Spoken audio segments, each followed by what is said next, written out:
Well, it was an extraordinary time. That part of the world had gone through triple shocks. Uh, Armenia, in particular, because of the earthquake in 1988, had been devastated. The collapse of the Soviet economic system, which may not have been perfect, but at least it worked, was a second shock. And then the third big shock, of course, was the conflict with Azerbaijan over the Armenian majority region of Nagorno-Karabakh. Well, don't feel bad because none other than Henry Kissinger admitted a couple of years ago that he had never heard of South Ossetia when we started having trouble there. So, of course, when this whole area was the Soviet Union or the Russian Empire, the variations and the complications of that great landmass were not apparent. With the collapse of the Soviet Union, suddenly you had 15 republics, which had been there in theory under the Soviet system, but then they really were independent when the Soviet Union collapsed. And of course, in the Caucasus, you have an intensely complex pattern of settlement of different religions, different nationalities, different language groups, and an awful lot of old history that still weighs on people. So it's like an oriental carpet in its complexity. And that's what these new nation states are having to cope with. And people have different ideas of what the future of the region should be, and that sometimes comes out in violent ways. You have to go back quite far to understand that. Let's go back as far, at least, as the Bolshevik Revolution and the nationalities policy that Stalin really designed, being the first commissar of nationalities. And most Armenians know the story about how Karabakh originally was assigned to be with Armenia. And then within a matter of just a couple of days, the decision was reversed. And instead, Karabakh, which already at that time was majority Armenian and had been for some time, was made an autonomous region of the Azerbaijan Republic. So it had a different political profile than the rest of Azerbaijan, and all through the Soviet years there was an undercurrent of dissatisfaction among the Armenian residents of Karabakh, although there were Azeris living there as well, and pretty much they coexisted. But there was this undercurrent. And in 1988, just around the time of the terrible earthquake, this was coming to a boil, and the Karabakh Committee was formed, and it was really the first of the post-Soviet. It wasn't yet technically post-Soviet, but it was at the beginning of the collapse of the Soviet system, and really it was the Armenian-Azeri struggle with the pogroms that took place in Sumgait and Baku and elsewhere in Azerbaijan that showed the Soviet power as unable to control this properly. And it got worse, and of course it became a real war in the early 90s, only ended by the fragile ceasefire in May of 1994. But it was a real war. It was mostly a ground war. Neither side had the kind of army that a long-established state has. There were militias and various groups, and there were still Soviet forces loyal to Moscow in the area. So it was a complex mixture, but it ended up with a kind of a stalemate, which made possible the ceasefire in 1994, May 1994, in which the authorities in Karabakh were a signature to the agreement, the peace agreement. It wasn't a peace agreement, sorry. It was a ceasefire. And that's all that has been accomplished over these years is a ceasefire, not a true peace agreement. It's a situation in which three countries, the so-called Minsk group co-chairs, that is Russia, France, and the United States, have been attempting to mediate between the authorities, the government in Armenia and the government in Baku over the status and future and security of Nagorno-Karabakh.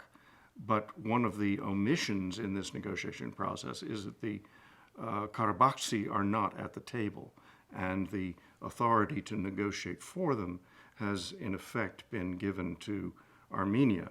That's partly because Baku objects, Baku's narrative is that Armenia invaded Azerbaijan and seized territory, whereas the more correct historical reading of this is that indeed first of all, there had been this autonomy, which was revoked by Baku, and then there was a referendum in 1991 in which the Karabakhsi voted to either be connected with Armenia or to be independent.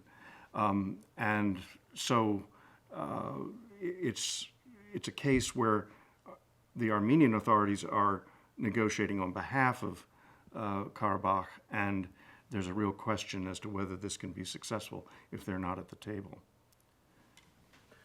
I certainly think there is a degree to which there is the history is relevant. Yes, I very much regret that the Azerbaijanis have decided to take up the position of Turkey, being even more Catholic than the Pope, if one might say, in denying the Armenian genocide. Turkey today has intellectuals, teachers, public people who do recognize that there was a genocide. It's the state in Ankara which is still digging in its heels on that characterization. But in Baku, it seems they've just bought the whole Turkish line, hook, line, and sinker. Where the issue, I think the issue is this, that Armenians, given their history, given the genocide, given the fact that there is a state to their west which is in denial about the genocide, and a state to their east which has newly jumped on to the idea that there was no genocide, Armenians cannot feel fully secure in their homeland with neighbors who deny what happened to them. It's a kind of implied threat that there could be future violence. And I think that's the relevance of it. There's another little aspect of this that you just brought to mind, and that is that there were many, many Armenians living in Azerbaijan before. They were living in Baku. In fact, the Armenians had always had a very prominent place in Baku. It was an Armenian who sank the first oil well in Baku, and they were part of the structure there, and they did very well. And there may have been some tensions because of that, but they weren't so visible in Soviet times when everybody was more or less just a Soviet citizen. But after the collapse of the Soviet Union, some of these tensions became more evident. There's a further aspect, though, in the Caucasus, and that is that the Caucasus is one of those places where really three empires have come together over history. The Russian Empire, the Turkish Ottoman Empire, and the Persian Empire have all over the centuries vied for this territory, which is rich in people, rich in minerals, important for transportation, and important for military and strategic reasons, with two seas, the Caspian Sea and the Black Sea, on either side of it. And it's been, over millennia, it's been a gateway to Central Asia, a gateway to the Middle East. So it is very definitely strategic territory. And I think with the trouble we're seeing now in the Middle East, much of it involving Turkey and Syria, there are also the Kurds to think about. There is concern that any collapse or military adventure or attempt to change the status quo can have knock-on effects in other areas.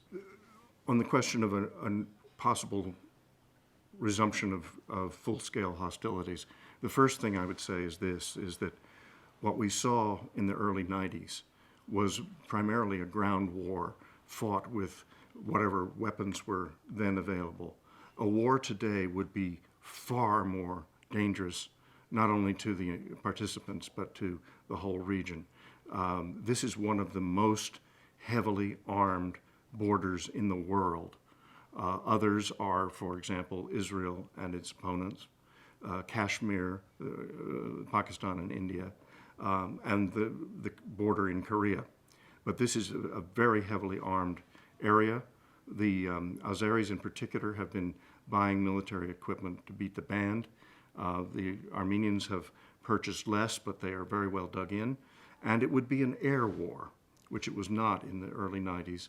And there would be strikes, counter-value strikes, as they call them in the military profession. That is, there would be civilian targets that would undoubtedly be hit. And the area is rich in civilian targets. If you think, first of all, just of Yerevan and Baku, then you think of the Metsamor nuclear power plant, which could be targeted. You think of the pipelines coming out of the Caspian that certainly would be targeted. This is a recipe for a full-scale disaster of epic proportions, and it must not be allowed to happen.